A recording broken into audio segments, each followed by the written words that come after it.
Kelompok kriminal bersenjata menyerang belasan pekerja proyek Jalan Teluk Bintuni Maibrat, Papua Barat, Kamis kemarin. Dari 12 pekerja yang diserang, 4 diantaranya meninggal dunia. Sementara 1 orang lainnya alami luka tembak. Selain menyerang pekerja, KKB juga membakar truk dan ekskavator. Kejadian penembakan oleh OTK terhadap para pekerja jalan proyek di Kabupaten Bintuni. Kejadian tersebut diperkirakan tanggal 29 September 2022 sekitar pukul 18.20. Di mana dari kejadian tersebut diperoleh informasi bahwa bertempat di pos Satgas Satuan Organik Yonif RK 136 TS Kampung Mayerga, Distrik Moskonau Barat, Kabupaten Teluk Bintuni, telah datang orang melapor tentang adanya penembakan yang diduga dilakukan oleh orang tak dikenal pada masyarakat pekerja proyek jalan Teluk Bintuni Maibrat. Kini petugas TNI Polri tengah diterjunkan ke lokasi untuk mengevakuasi korban dan meningkatkan pengamanan. Dari Manokwari, Papua Barat, Rahman Matias Reyan, iNews melaporkan. Putri Chandrawati resmi ditahan penyidik Polri usai menjalani wajib lapor di Bareskrim Polri.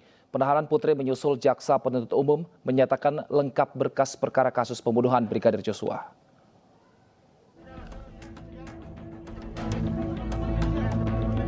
Istri Ferdi Sambo, Putri Chandrawati yang merupakan 1 di antara 5 orang tersangka pembunuhan berencana Brigadir Joshua, hari ini resmi dilakukan penahanan oleh penyidik Polri. Penahanan Putri disampaikan langsung Kapolri Jenderal Listio Sigit Prabowo dalam keterangan persnya di Mabes Polri, Jakarta. Menurut Kapolri, keputusan penahanan itu didasarkan pada hasil pemeriksaan jasmani dan psikologi Putri dinyatakan dalam kondisi baik. Untuk mempersiapkan dan mempermudah proses penyerahan berkas tahap 2, hari ini Saudara PC kita nyatakan, kita putuskan untuk ditahan di rutan Mabes Polri. Diketahui Putri sempat tidak ditahan lantaran terkait kemanusiaan oleh penyidik sejak awal ditetapkan tersangka dalam kasus pembunuhan berencana Brigadir Joshua pada 19 Agustus 2022 lalu.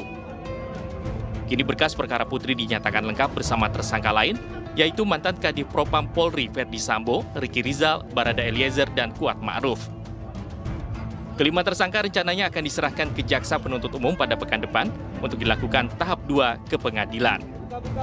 Tim Liputan iNews melaporkan. Pemirsa, Ferdi Sambo dan tersangka lainnya akan diserahkan ke Kejaksaan Agung Senin depan. Para tersangka akan segera disidang dan puluhan jaksa telah disiapkan Kejaksaan Agung.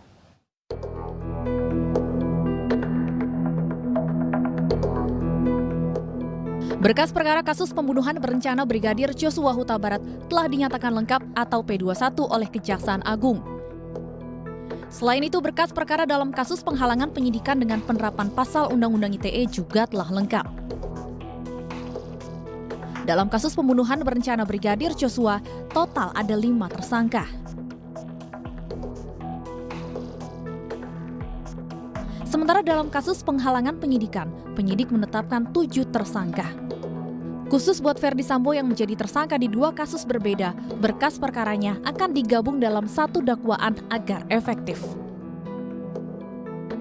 Sesuai dengan ketentuan perundang-undangan, Kitab Undang-Undang Hukum Acara Pidana, jaksa meneliti kelengkapan berkas perkara, kelengkapan formil dan material dari berkas perkara itu.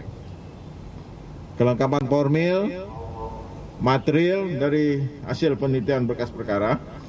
Saya baru saja menerima laporan dari Direktur Orang dan Harta Benda bahwa persyaratan formil material telah terpenuhi sebagaimana ditentukan di dalam KUHP pasal 138, 139, pasal 8 ayat 3 huruf B KUHP. Penyidik menyerahkan tanggung jawab tersangka dan barang bukti pada jaksa untuk segera di sidangan. Setelah berstatus P21, polisi akan menyerahkan barang bukti dan tersangka ke Kejagung pada Senin 3 Oktober mendatang.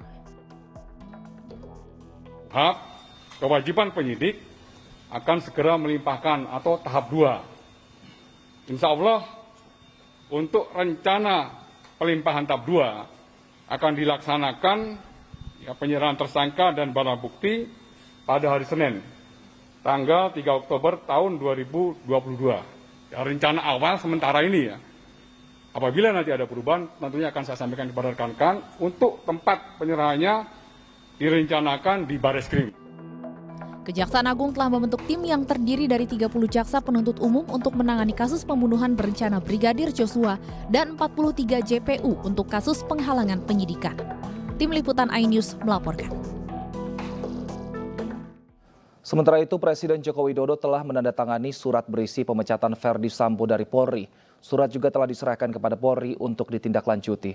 Menurut Sekretaris Militer Presiden Laksamana Pertama TNI Hersan, surat pemecatan Sambo sudah ditandatangani Presiden dan telah dikirim ke Asisten Sumber Daya Manusia Polri. Sebelumnya, setelah resmi dipecat melalui sidang Komisi Kode Etik Polri, Polri melakukan proses administrasi terhadap berkas pemecatan Sambo ke Divisi SDM Polri dan dilanjutkan ke Sesmilpres.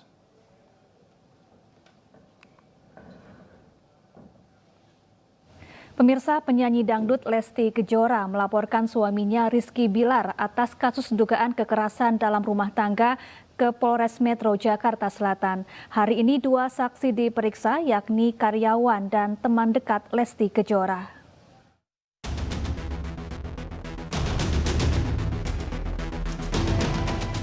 Penyanyi dangdut Lesti Kejora melaporkan suaminya Rizky Bilar ke Polres Metro Jakarta Selatan terkait kasus KDRT Rabu malam.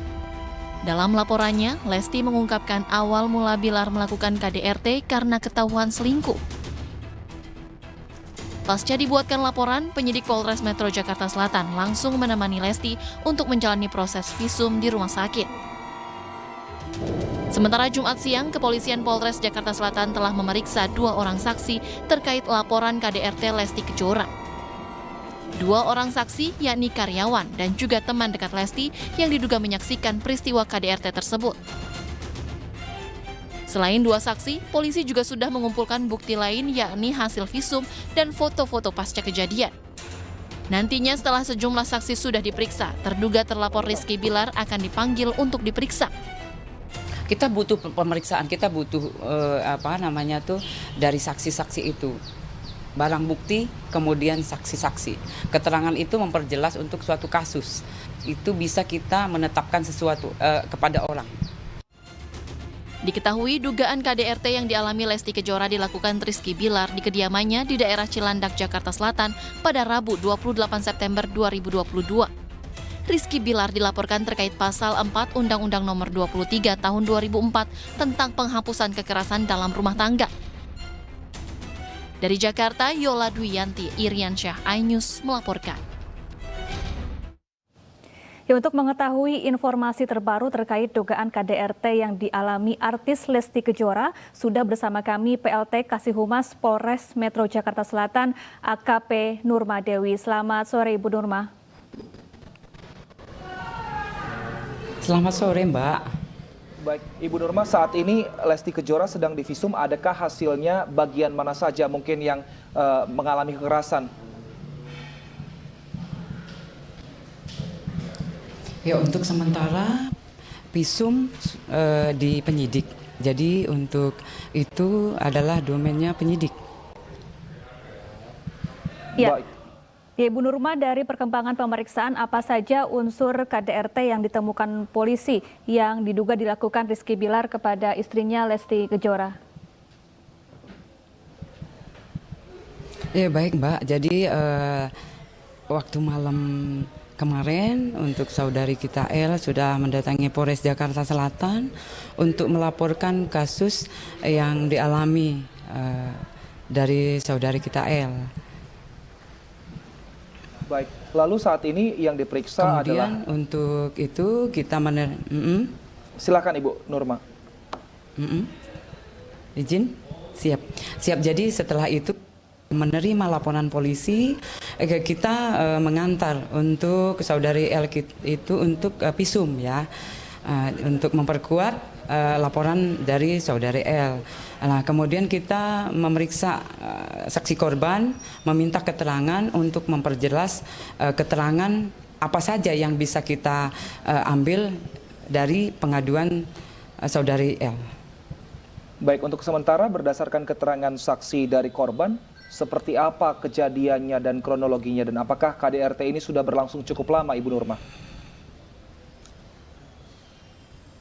Ya, untuk yang dilaporkan hanya kemarin ya.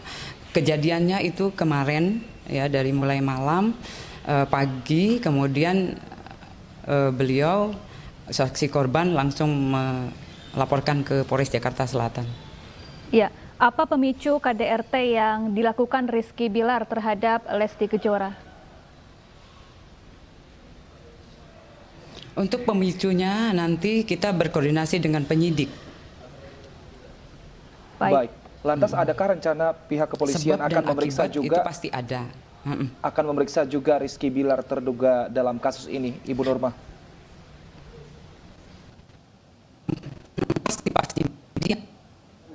Pelaku itu pasti kita panggil, tapi kita tetap harus mengumpulkan barang bukti, kemudian dengan saksi-saksi, keterangan saksi-saksi itu yang harus kita kumpulkan untuk memperjelas kasus ini. Ya, kapan rencananya Rizky Bilar akan dipanggil untuk diperiksa, Ibu Nurma? Jadi ini kita melakukan penyidikan. Setelah itu setelah kita mengumpulkan semua unsur-unsur yang masuk dalam kasus ini, kita menjadwalkan untuk memanggil saudara R atau yang diduga melakukan KDRT. Baik, untuk bukti saat ini apa saja yang diberikan dari korban kepada pihak kepolisian? Selain visum, adakah juga video yang beredar di media sosial ini juga apakah dijadikan bukti, Ibu Nurma? Untuk bukti-bukti kita tetap mencari ya. Jadi untuk memperjelas dari mulai foto, kemudian visum, kemudian video-video yang kita anggap menjadi barang bukti kita kumpulkan. Ya, benarkah Lesti Kejora saat ini masuk ke rumah sakit pasca mengalami KDRT? Seperti apa luka fisik yang dialami korban? Ya, untuk sementara ini kita nanti berkoordinasi dengan penyidik untuk mengecek kembali. Ya, apakah tindakan KDRT ini baru pertama kali dilakukan Rizky Bilar atau sebelumnya juga sering dilakukan menurut keterangan korban, Bu Nurma? Seperti apa? Itu keterangan dari korban itu kemarin dilakukan. Artinya baru pertama kali ya, Bu ya. Nah, tapi apa motif pelaku, apa yang memicu pelaku ini, terduga pelaku untuk melakukan KDRT kepada istrinya? Yaitu pemicunya ada sebab dan akibat yang jelas itu salah paham. Salah paham dilakukan yang dari Lesti kemudian dari saudari S. Ya, total sudah berapa saksi yang diperiksa hingga saat ini, Bu Nurma?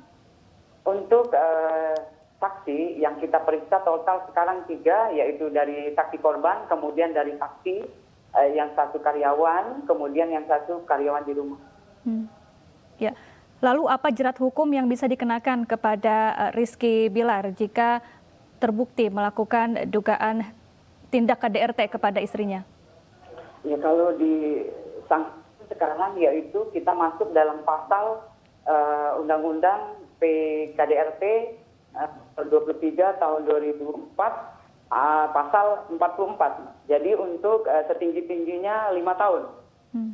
Baik, terima kasih AKP Nurma atas informasinya. Kita akan pantau bersama seperti apa kelanjutan dari kasus ini. Terima kasih, Ibu, sehat selalu.